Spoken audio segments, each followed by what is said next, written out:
За би энэ улсын төсвийн хөрөнгө оруулалтыг ер нь үр ашигтай болгох тал дээр хэдэн санал хэлье гэж бодсон.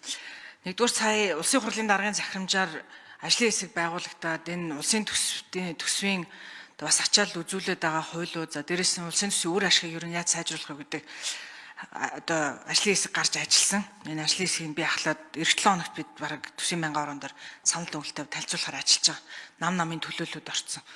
Тэгээ нэг зүйл анзаарагдсан нь одоо өмнөх манай парламент бид нар бас хийжсэн өнгөрсөн 15 жилийн төсөвдөр дүн шинжилгээ хийж хахад зарим аймагуд 15 жил тасралтгүй бүх улсын төсвийн хөрөнгө оруулалтыг нэг хүнд нь ингээд одоо тухайн аймгийн иргэдэд нь хуваагаад үзэхэд зарим аймагуд энэ Монгол улсын төр засгийн хаанаас нь төрсэн гэмээр тасралтгүй муу хөрөнгө оруулалт авч байгаа аймагуд их байна.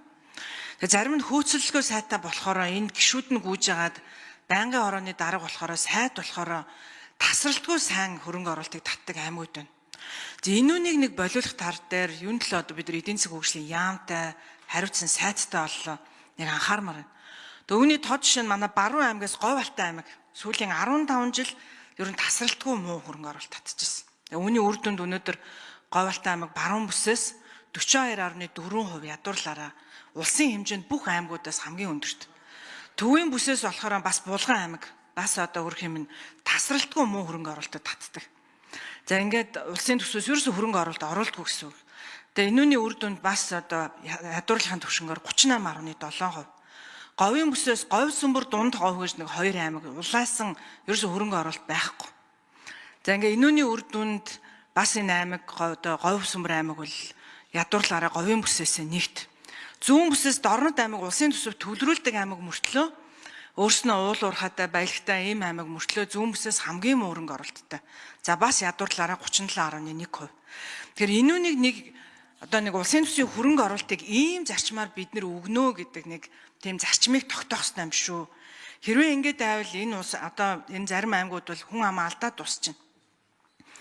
За ингээд залуучууд нь дөрөөд гарч ийн.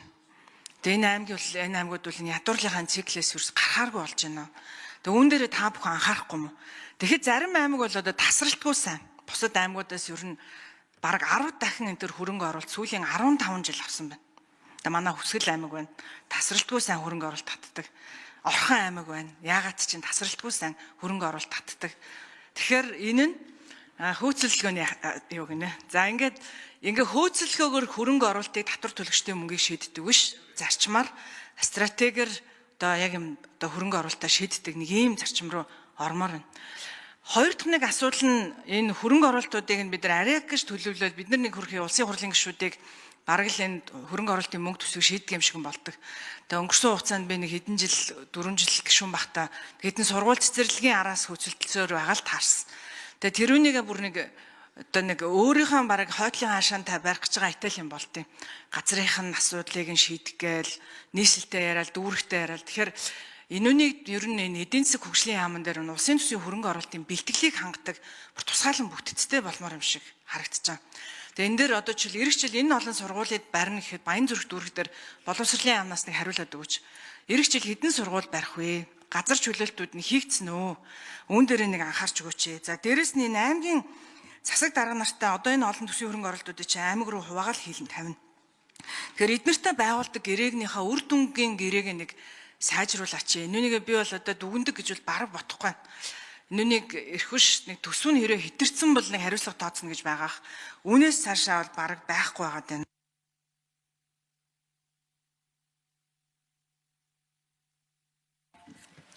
Заагаан Төмөр сайд хариулт өгье.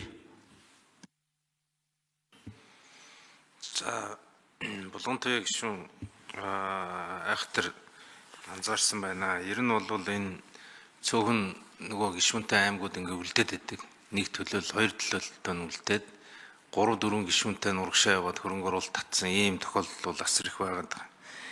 Тэгээд яг тэр хэмжээгээр ядуурл хадгалагдаж байна гэдэг дүгнэлт бол бидний хийж байгаа судалгаатай их ойрхон. Эндээс гарахаар бол ерөөсөө бүсчилсэн хөгжлийн зөвлөлөө сайжруулах. Бүсчилсэн хөгжлийн төлөвлөлтөө их сайн хийх. Энэ бол яг ядуурлаас гарахын тулд энэ төлөвлөлтөнд одоо бид нар сая 2-3 газар хөгжлийн зөвлөлтөх уулзалтуудаа хийсэн. Ингээ харахаар аймаг нь хаягдахгүй байна. Ерөнхий төлөвлөлт бол хантаа гарахаар харагдаж байна. Тийм учраас бол энэ аргачлалаараа ер нь бүсийн хөгжлийн төлөвлөгөө гэдэг зүйл дээрээ суурилаад тэгээд аймагуд өөрснөө хөгжлийнхаа төлөвлөлтийг хийж сурах шаардлага байна. Таны хэлж байгаа шаардлагын дагуу бид нар аймагуудын хөгжил төлөвлөлтийн хилцгийг сургах ажил байна. Сумдын дарга нарын төлөвлөлтийн чадварыг нэмэгдүүлэхийн тулд бас сургалт хийх шаардлага байна. Тэр аль наманд байхаас үл хамааран аймаг дээр суман дээр ажиллаж байгаа улсуудын төлөвлөлтийн чадвар бол бидэнд айгүй тийм хэрэгцээтэй зүйл байна гэж харж байгаа. Тэгээ бид нар хөгжлийн нэгдсэн мэдээллийн санг тэр орон зай, газар нутаг орон зайн хувьд одоо бүтэн тооцоолдог системийг бий болгохоор ажиллаж байгаа.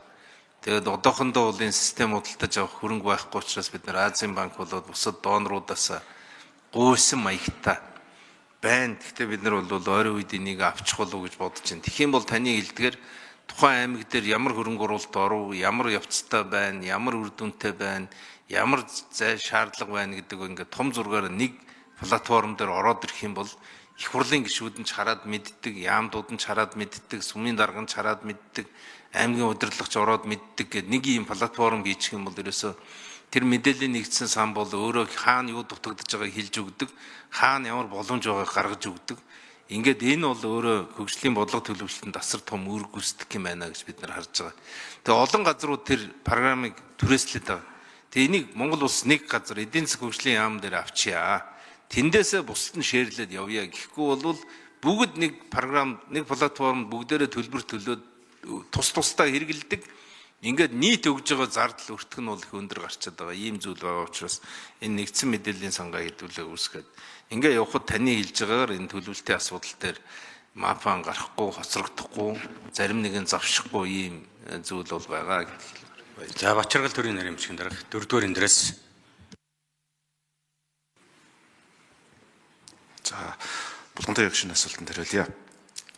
2028 оны хүртэлх хугацаанд бол энэ боловсролын хүртээмжийг нэмэгдүүлэх чиглэлээр энэ өсөн нэмэгдэж байгаа хүүхдийн хэрэгцээг хангахаар боловсролын хүртээмжийг нэмэгдүүлэхээр 108 сургууль 95 цэцэрлэгийн ийм хэрэгцээ шаардлага байгаа. Түүний дагуу төсөв хөрөнгө оруулалтыг төлөвлөж байгаа. За 2026 оны төлөвлөлт урьдчилсан байдлаар төлөвлөж 50 ерөнхий боловсролын сургууль 43 цэцэрлэгийг төлөвлөсөн байгаа. Тэгэхдээ Улаанбаатар нийслэл хотын одоо хэрэгцээ шаардлага бас үнийг дагаад 84 ерөнхий боловсролын сургуулийн ийм хэрэгцээ шаардлагыг тодорхойлоод наривчилсан байршлын одоо манай нийслэл дээр ажлын хэсэг гараад ингэ ажиллаж байгаа. Үнэ гол одоо тулгамдж байгаа асуудал бол мэдээж газрын асуудал байгаа. Тэгэхээр яалтчгүй одоо Баянзүрх дүүрэг одоо 26 дугаар хороо гэх мэтчлэн ингээд нягтрагчл ихтэй газар дээр бол газар байхгүй. Гэхдээ бас давхарлаад ингээд барих